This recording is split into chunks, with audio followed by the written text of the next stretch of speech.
स्वयंभू आमुचा विटेवरी उभा चैतन्याचा गाभा पांडुरंग नाही घडविला नाही बैसविला पुंडलिका आला भेटावया द्वारकेची अवघी घेऊनी संपत्ती आले ऋषिकेशी पंढरीशी तुका म्हणे मूर्ती घडविली जे म्हणती त्याच्या मुखाप्रती किडे पडो.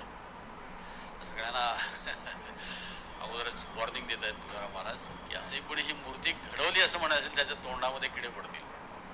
तुकाराम अत्यंत कडक भाषा वापरतात. तर हे कोण आहेत?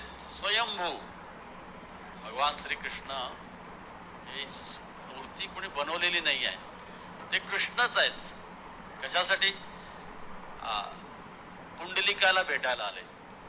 तर ती मूर्ती नाही आहे, चैतन्याचा गाभा पांडुरंग. आपल्याला आपलं अंतःकरण दगडासारखं असल्यामुळे आपल्याला मूर्तीमध्ये दगडापासून बनवलेली वाटते, परंतु म्हणजे प्रतिमा नाही, तुम्ही साक्षात ब्रजेंद्र नंदन. तर ही प्रतिमा नाही आहे किंवा मूर्ती नाही आहे, ही प्रत्यक्ष वर्णन करतात की चैतन्याचा गाभा हा पांडुरंग.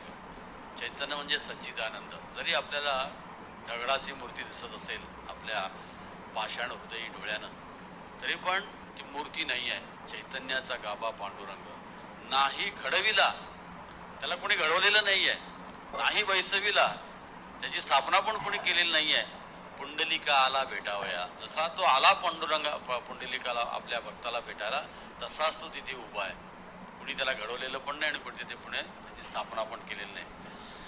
द्वारकेची अवघी घेऊन ही संपत्ती. तर द्वारकेवरनं भगवान श्रीकृष्ण इथे आले ऋषिकेशी पंढरीशी. असे हे भगवान ऋषिकेश हे पंढरपूरला आले. तर असं जर कोणी म्हणेल की ही मूर्ती घडवली तर त्याच्या तोंडाला किडे पडतात.